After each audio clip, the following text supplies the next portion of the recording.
Welcome everyone. In this video, we will learn about database migrations. Database migrations is useful to bring database in a particular state.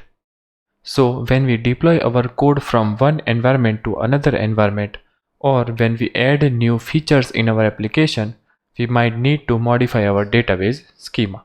For example, we might need to insert some default data in any table, or we might need to insert, update or remove columns in our tables. To achieve that, we are creating migration scripts. In API Maker, migration script is just simple JavaScript code which does that migration for us. No need to learn separate language like PLSQL for that.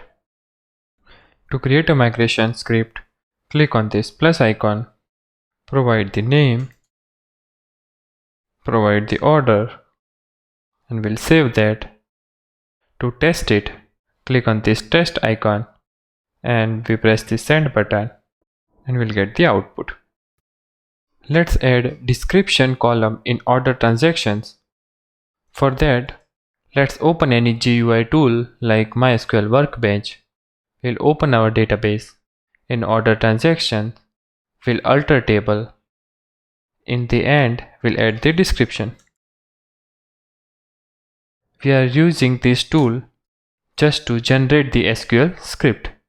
So when we press the apply button, it will show us the script. We can directly just copy paste that script.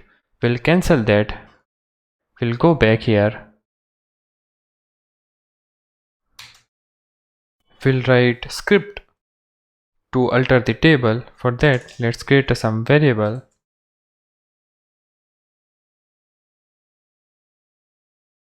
Await g.sys.system.execute query.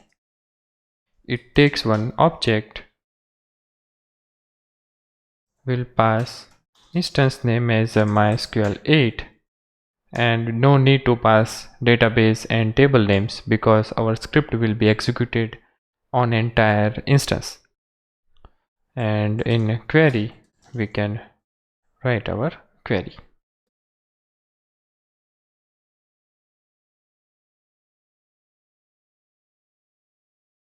And we'll return order transactions alter script. We'll clear that, we'll run that, and we got the result. Now run it again, and now it is saying duplicate column name because we tried to alter table once again. To avoid this, in API Maker you can use one more system API call, which is get table metadata.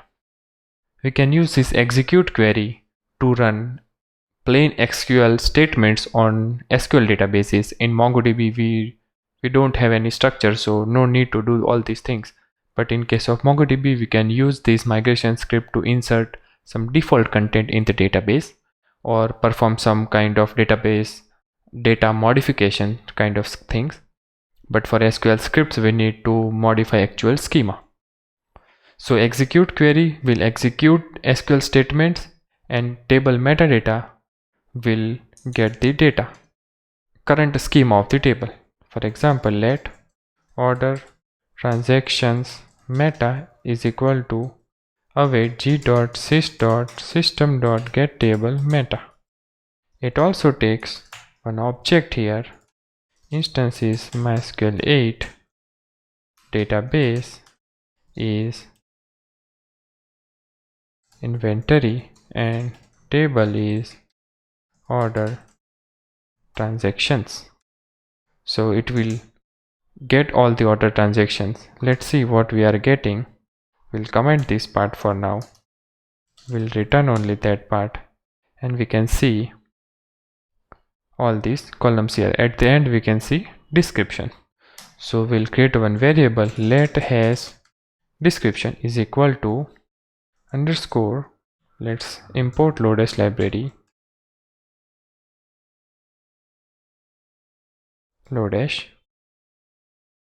underscore dot find will order transactions meta and name is description.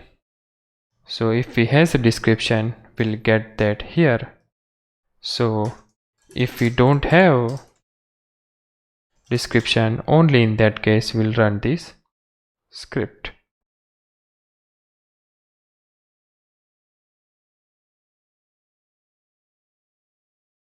And this time there is no error. That means when we get that column, we won't execute that migration script, and when we don't get that, we'll execute that. So this way we can analyze current scheme of the table of any database, any table, and based on that we can take some decisions also. So no matter how many times we execute this script, it will always add this description column in the order transaction table, and if the column is there, nothing will happen.